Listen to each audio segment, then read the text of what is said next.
Segemuk-gemuknya ikan pasti ada tulangnya, sekurus-kurusnya ikan pasti ada dagingnya. Apa yang bisa kita pelajari, kita simpulkan dari sini. Jadi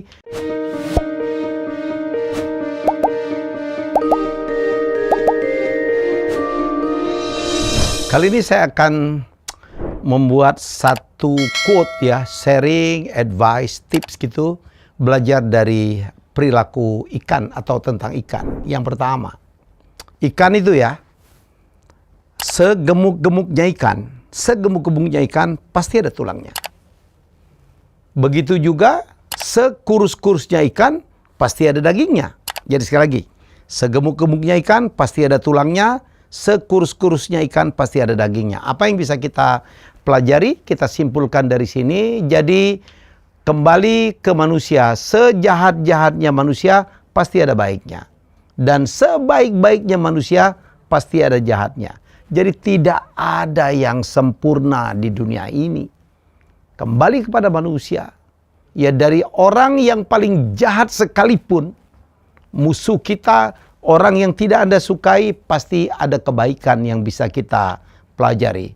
Ada seorang kriminal, bandit, pembunuh gitu. Kadang-kadang kita belajar masalah kesetiakawanan. Dia mau membunuh karena membela temannya, dia menjaga kehormatan ibunya. Ya, jadi ada gitu dari orang yang sejahat apapun yang bisa kepelajari. Sebaliknya, sebaik-baiknya orang pasti ada juga yang tidak baiknya gitu. Pasti ada jahatnya.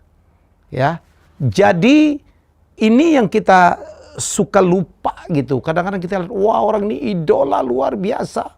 Sangat mengagumkan, sangat menginspirasi, tapi kadang-kadang, dia melakukan sesuatu yang, kok bisa begitu ya? Kok dia misalnya, kita pikir dia jujur banget, idola banget, ternyata dia korup di belakang itu. Atau dia jahat banget, gitu. Jadi oleh karena itu, teman-teman sekalian, ini nasihat saya. Kalau kita kagum dengan seseorang, jangan 100%, sisakan sedikit. Ya, sisakan sedikit, jangan total. Kalau Anda mencintai orang pun, jangan 100%, sisakan sedikit. Supaya, ya, kalau terjadi apa-apa dengan orang yang kita kagumi, kita idolakan, kita cintai, ya, terjadi apa-apa kepada orang-orang itu, kita masih tidak total sakit hati atau kecewa.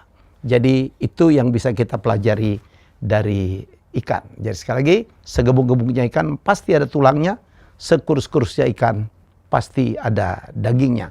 Sejahat-jahatnya manusia pasti ada kebaikannya, sebaik-baiknya manusia pasti ada jahatnya.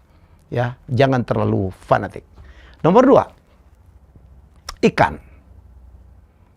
Ya, ikan yang menentang arus itu ikan hidup loh.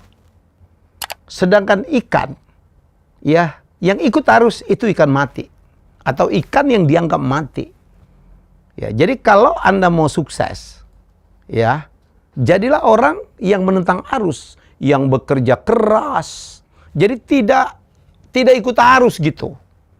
Ini kita belajar dari ikan. Wah, kalau kita lihat ikan salmon ya, itu dia melawan arus, berjuang untuk bertelur, gila itu. Dia berenang dari mana ke mana mencari muara sungai ya. Ikan salmon tuh lucu, dia ikan laut tapi kalau bertelur harus mencari sungai. Itu dia itu tuh melawan, kan kalau sungai kan pasti mengalir ke laut. Jadi dia berjuang tuh melawan arus ya. Kadang-kadang dia menyeberang jalan hanya untuk bertelur. Dan salmon ya kebanyakan habis bertelur mati. Tapi apa yang terjadi? Kan salmon mahal ya. Telurnya juga enak, dijualnya mahal. Ya, jadi sekali lagi kalau Anda mau sukses, Anda harus jadi orang yang tidak ikut arus. Tapi jadilah seperti salmon. Jadilah seperti ikan-ikan hebat yang melawan arus. Ya? Oke. Yang ketiga. Perhatikan ya. Ikan itu kan kalau lama dikeluarkan dari air, dari laut, lama-lama kan busuk. Dan busuknya ikan dimulai dari kepala loh. Kemarin ada pejabat Indonesia, ya. Pak Kapolri, saya ingat betul tuh, Pak Sigit mengatakan bahwa busuknya ikan itu dari kepala. Apa yang ingin disampaikan, kalau terjadi apa-apa, ya di dalam satu organisasi, ya di dalam satu perusahaan, bahkan di dalam sebuah keluarga, semuanya diawali dari kepala. Kepalanya busuk, sampai ke bawah akan busuk. Kepalanya bagus, sampai ke bawah juga akan tetap bagus. Sekali lagi, busuknya ikan itu tergantung dimulai dari kepala. Jadi, apa yang bisa kita simpulkan, kalau Anda sedang memimpin satu organisasi, satu perusahaan, atau satu keluarga, satu lingkungan, satu tim, satu komunitas, kalau tidak mau yang kita pimpin ini busuk, kita tidak boleh busuk. Perubahan selalu terjadi dari top leader.